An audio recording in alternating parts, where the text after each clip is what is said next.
Guys, welcome back to my channel Khalnayak gaming. आज हम लोग वापस से आ चुके हैं अपनी सीरीज़ खलनायक रिएक्ट्स के एपिसोड पे। तो आज हम लोग रिएक्शन देने वाले हैं real story of hero हिमलैंड्स Herobrine. और जल्दी से वीडियो को स्टार्ट करते हैं। हीरोब्राइन एक ऐसा हॉरर लीजेंड जिसको हर वो बंदा जानता होगा जिसने माइनक्राफ्ट खेली होगी। वो माइनक्राफ्ट का सबसे ज्यादा फेमस एंटिटी है और इसके अलावा बहुत ही ज्यादा पॉपुलर भी है। लेकिन गाइस, क्या आप लोगों ने कभी सोचा है कि ये हीरोब्राइन आया कहाँ से और ये इवल क्यों बना? इसकी रियल लाइफ स्टोरी क्या है? वैसे इससे पहले मैं हीरोब्राइन पर 2 स्टोरीज बना चुका हूँ, लेकिन स्मार्टी पाई के लिए एक और बना रहा हूँ। होप सो वो इस पर भी अपने रिएक्शन जरूर देंगे। इसके अलावा गाइस, इन स्टोरीज को बनाने के लिए काफी मेहनत लगती है, लेकिन जब आप लोग वीडियोस को लाइक करते हैं और कमेंट्स में अपना प्यार दिखाते हैं तो मोटिवेशन मिलती है, जिससे और इस तरह की वीडियोस बनाने का दिल करता है। इसलिए जल्दी से वीडियो को लाइक कर दें और चैनल को भी सब्सक्राइब करके बेल आइकन प्रेस कर दें। तो चलिए अपनी आज की इस वीडियो को स्टार्ट करते हैं। तो ये कहानी शुरू होती है एक विलेज से, जब उस विलेज में 2 बच्चे पैदा हुए। वो 2 बच्चे एक दूसरे के कजन थे, मतलब कि दोनों के फादर आपस में भाई थे। एक बच्चे का नाम था स्टीव और दूसरे बच्चे का नाम था ब्रायन। ब्रायन अभी बिल्कुल ही छोटा था जब उसके पेरेंट्स की डेथ हो गई थी। जब ब्रायन के पेरेंट्स की डेथ हुई तो वो अभी इस काबिल नहीं था कि अपना ध्यान खुद रख सके, तो इस वजह से उसके अंकल यानी कि स्टीव के फादर उसको अपने साथ अपने घर ले गए और उन्होंने कहा कि अब से मैं इस बच्चे का ध्यान रखूंगा। लेकिन स्टीव की जो मम्मी थी उसको ये बात बिल्कुल अच्छी नहीं लगी थी, तो उसने स्टीव के फादर को कहा कि हम इसे अपने साथ नहीं रख सकते, इसको इसके घर वापस छोड़ाओ। भाई ऐसा नहीं करना चाहिए यार, गलत बात है ऐसा करना। तो स्टीव के फादर ने कहा, तुम ये कैसी बात कर रही हो? इसके पेरेंट्स की डेथ हो चुकी है और ये मेरे भाई का बेटा है, तो ये मेरी जिम्मेदारी है कि मैं इसका ख्याल रखूं। मेरे अलावा इसका इस दुनिया में कोई नहीं है। स्टीव की मम्मी ये सुनकर मान तो गई, लेकिन उसको ब्रायन से नफरत थी। उसने कभी उसको अपने बच्चों जैसा प्यार नहीं दिया, जिसकी वजह से ब्रायन बचपन से ही नफरत का शिकार रहा था। ब्रायन बहुत कोशिश करता था कि वो इनके दिल में अपनी थोड़ी सी जगह बना पाए, लेकिन वो हमेशा नाकाम। ब्रायन बहुत कोशिश करता था कि वो इनके दिल में अपनी थोड़ी सी जगह बना पाए, लेकिन वो हमेशा नाकाम हुआ। ब्रायन कोई अच्छा काम भी करता तो तब भी उसकी थोड़ी सी तारीफ भी नहीं की जाती थी और उससे हमेशा नफरत की जाती थी, जिसकी वजह से वो बहुत ज्यादा परेशान था। इसके अलावा गाइस, ब्रायन और स्टीव दोनों कोई आम बच्चे नहीं थे, बल्कि इनके दादा एक गॉड थे जिसको डार्क एंटिटी ने मार दिया था, क्योंकि उन्होंने इसे अपना राजा नहीं माना था। इस वजह से स्टीव और ब्रायन दोनों में काफी अनयूजुअल पावर्स थी। जब दोनों बच्चे बड़े हुए तो वो दोनों अपनी पावर से दूसरों की हेल्प किया करते थे। दोनों मिलकर सबकी हेल्प करते थे, लेकिन तारीफ हमेशा स्टीव की हुआ करती थी और सब लोग स्टीव को ही अपना हीरो समझा करते थे। सब लोग स्टीव के बारे में बात करते थे। तो जिस तरह ब्रायन अपने घर में इग्नोर हुआ करता था, तो अब वही सब कुछ बाहर भी उसके साथ हो रहा था। उसने बहुत ज्यादा कोशिश की कि सबके दिल जीत पाए, लेकिन हर वक्त स्टीव का ही नाम होता था। वो सोचता था कि काश मेरे पेरेंट्स आज जिंदा होते तो आज मेरे साथ ऐसा ना होता। ये सब लोग बहुत ज्यादा बुरे हैं। वो अपने पेरेंट्स की कमी बहुत ज्यादा महसूस करता था, लेकिन ब्रायन फिर भी सबकी हेल्प करने में लगा हुआ था कि कभी न कभी वो उनके हिसाब से ब्रायन एक अच्छा इंसान था जिसे लोग नफरत करते थे। देखते हैं ब्रायन को भी थोड़ी सी इम्पोर्टेंस दे देंगे। लेकिन गाइस, ये सब चीजें एक बंदा देख रहा था। गाइस, क्या आप लोग जानते हैं कि वो कौन था? वो था डार्क एंटिटी।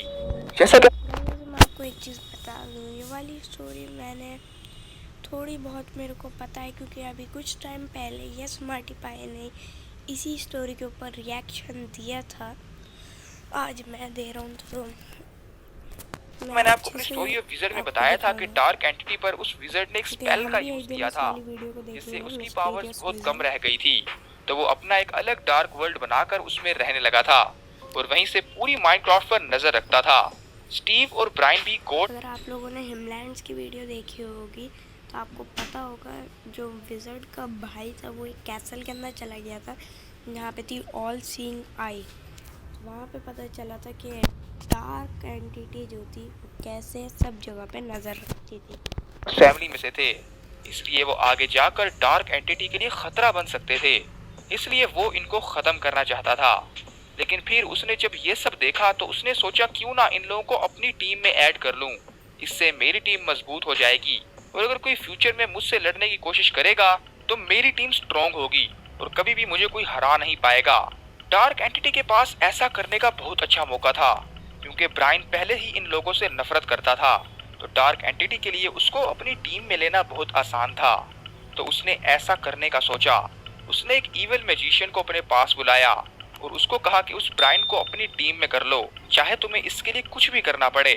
तो वो इविल मैजिशियन इस मिशन को पूरा करने के लिए उस विलेज में चला गया। उसने जाते ही पूरी विलेज में ये अफवाह फैला दी कि ब्रायन स्टीव से जलता है और वो स्टीव को मारना चाहता है ताकि सब लोग स्टीव की जगह उस अरे भाई साहब, उसने अच्छी चाल लगाई हमारे डार्क एंटिटी ने, बट अभी देखना ये है कि ब्रायन के साथ क्या की होगा। तारीफ करें और उसको अपना हीरो मान लें। जब ये बात विलेज वालों ने सुनी तो उन्होंने फैसला किया कि इससे पहले कि ब्रायन स्टीव को मार डाले, हम सब मिलकर ब्रायन को ही मार डालते अरे हैं। भाई। तो इन सब ने ब्रायन के घर पर हमला कर दिया और उसको पकड़ लिया। ब्रायन समझ नहीं पा रहा था कि ये सब ऐसा क्यों कर रहे हैं। इसके बाद उन सब ने मिलकर ब्रायन को एक पहाड़ से नीचे फेंक दिया ताकि ब्रायन मर जाए। ब्रायन इतनी ऊपर से नीचे गिर रहा था, लेकिन नीचे कोई उसको बचाने के लिए वहां पहले से खड़ा था और वो था वो इविल मैजिशियन। उसने अपने मैजिक से उसको बचा लिया, लेकिन ब्रायन इतनी ऊपर से गिरने की वजह से तो इविल मैजिशियन ने उसे बचाया था। बेहोश हो गया और वो ब्रायन को अपने साथ एक केव में ले गया। कुछ देर बाद जब ब्रायन की आंख खुली तो उसने उस इविल मैजिशियन से पूछा कि तुम कौन हो। तो उसने बताया कि मैं वो हूँ जिसने तुम्हारी जान बचाई है। तो ब्रायन ने उसको कहा लेकिन तुम हो कौन और तुम्हें यहाँ पर किसने भेजा। तो यहाँ पर वो इविल मैजिशियन उसे कहता है कि मुझे यहाँ पर तुम्हारे किसी अपने ने भेजा है। ये सुनकर ब्रायन हैरान हो जाता है। वो कहता है कि किस अपने ने, मेरा इस दुनिया में कोई नहीं है। तो वो इविल मैजिशियन उसको बोलता है अगर तुम ऐसा सोचते हो तो तुम बिल्कुल गलत हो। गाइस, आपको क्या लगता है वो इविल मैजिशियन यहाँ पर किसकी बात कर रहा था? अगर आप में से किसी ने गैस कर लिया है तो कमेंट्स में बताएं, और जिन लोगों ने गैस नहीं किया वो भी एक काम करें, वो भी कमेंट सेक्शन में जाएं और वहां पर सबसे ऊपर मेरा ही एक कमेंट पिंड होगा और उसमें मेरा डिस्कॉर्ड सर्वर का लिंक होगा, वो जल्दी से ज्वाइन कर लें। मैं इतनी मेहनत से आप लोगों के लिए स्टोरीज लिखता हूँ, एक एक स्टोरीज को बातों में गाइस आप देख सकते हैं इनके चैनल का नाम है गेमिंग गॉसिप। उनको सब्सक्राइब भी कर दीजिएगा और वीडियो को भी लाइक कर दीजिएगा। आप चाहें तो इनका चैनल चेकआउट कर सकते हैं। बनाने में घंटे तक लग जाते हैं, तो आप कम से कम मेरे लिए इतना तो कर ही सकते हैं। तो नीचे दिए गए लिंक से डिस्कॉर्ड सर्वर ज्वाइन कर लें। तो चलिए हम अपनी वीडियो को कंटिन्यू करते हैं। तो वो इविल मैजिशियन उसको कहता है कि मुझे यहाँ पर तुम्हारे पेरेंट्स ने भेजा है। ये सुनकर ब्रायन बहुत ही ज्यादा शॉक्ड हो जाता है, जिस तरह अभी आप लोग हो चुके हैं। ब्रायन ने उसको कहा कि तुम ये सब क्या कह रहे हो, मेरे पेरेंट्स तो मर चुके हैं। तो इस इविल मैजिशियन ने कहा नहीं, वो दोनों जिंदा हैं। एक्चुअली जिस तरह ये विलेज वाले तुमसे नफरत करते हैं इस तरह तुम्हारे पेरेंट्स से भी करते थे और उनको मारना चाहते थे, इसलिए उन्होंने ऐसा शो करवाया कि वो लोग मर चुके हैं। ये सुनकर ब्रायन बिल्कुल हैरान था। उसने उससे पूछा कि अगर वो जिंदा है तो अब वो कहाँ हैं। तो वो इविल मैजिशियन उसको कहता है कि वो यहाँ से दूर एक घर में रहते हैं और अब तुम्हें वो अपने पास बुला रहे हैं, तुम्हें उनके पास जाना चाहिए। ब्रायन को कुछ समझ नहीं आ रही थी कि ये बंदा क्या बोल रहा है और उसके दिमाग में बहुत से सवाल चल रहे थे और इन सवालों का जवाब उसको तभी मिल सकता था जब हीरो ब्रायन उस घर में जाता। लेकिन गाइस, ब्रायन से ज्यादा मुझे आप लोग कंफ्यूज लग रहे हैं, तो आपकी कंफ्यूजन मैं अभी दूर करता हूँ। तो असल बात ये थी कि वो इविल मैजिशियन ब्रायन से झूठ बोल रहा था। ब्रायन के पेरेंट्स जिंदा नहीं थे। तो अब आप लोग सोचेंगे कि अगर वो जिंदा नहीं थे तो वो ब्रायन को उस घर में क्यों भेजना चाहता था। तो गाइस, ब्रायन के दिल में बेशक बाकी लोगों के लिए जितनी भी नफरत हो, वो था तो एक गॉड की फैमिली से ही, इसलिए डार्क एंटिटी किसी भी किस्म का रिस्क नहीं लेना चाहता था। तो वो चाहता था कि इसकी यादाश्त मिटा दे और इसके अलावा इसमें इविल पावर्स भी डाल दे ताकि ये कम्प्लीटली उनकी टीम में आ जाए। लेकिन ब्रायन गॉड की फैमिली से था, इसलिए वो इविल मैजिशियन ब्रायन में इविल पावर्स नहीं डाल सकता था। इसके लिए ब्रायन को खुद उन पावर्स के पास आना था। तो इसके लिए उन्होंने उसको उस घर में बुलाया जहाँ वो उन इविल पावर्स को ले सके। तो ब्रायन ने उस इविल मैजिशियन को कहा कि मुझे उस घर का एड्रेस दो, मैं वहां जाकर पता लगाऊंगा कि तुम सच बोल रहे हो या झूठ। तो वो इविल मैजिशियन उसको उस घर के लिए एक मैप दे देता है। ब्रायन जब उस मैप को फॉलो करते करते उस घर में जाता है तो वो कोई घर नहीं बल्कि एक बहुत बड़ा कैसल होता है और ब्रायन उस कैसल के अंदर चला जाता है। वो उस कैसल में अपने पेरेंट्स को ढूंढने की कोशिश करता है। तभी उसको वहां पर एक रूम से कोई आवाज आती है, तो वो उस रूम में चला जाता है। लेकिन उस रूम में उसको कुछ अजीब ही दिखाई देता है। उसी वक्त उस कमरे का दरवाजा बंद हो जाता है और उसके सामने से पत्थर हटने लगते हैं और उन पत्थरों में से कोई चमकीली चीज निकलती है। वो उसको देखकर हैरान हो जाता है। वो इस चीज को छूने ही वाला होता है कि वो चीज आसमान में उड़ती है और फिर उसके अंदर चली जाती है और तब ब्रायन की बॉडी पर उसका कंट्रोल खत्म हो जाता है। मेरे ख्याल से ये जब इसके अंदर गया, ये आई थिंक एक ईवल पावर थी और उसके अंदर वो इवल पावर्स एक्टिव हो जाती हैं और साथ ही साथ उसकी याददाश्त भी चली जाती है। उसकी आंखों का कलर बिल्कुल वाइट हो जाता है और वो ब्रायन से हीरो ब्रायन बन जाता है और इसके बाद वो अब कम्प्लीटली तौर पर डार्क एंटिटी के कंट्रोल में आ जाता है।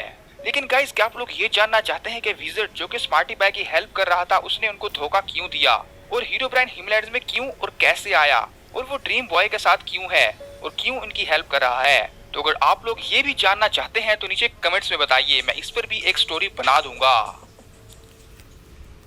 ओके सो गाइस, आज के लिए बस इतना ही है। आप लोगों को मैं थोड़ा सा शॉर्ट में बता देता हूँ।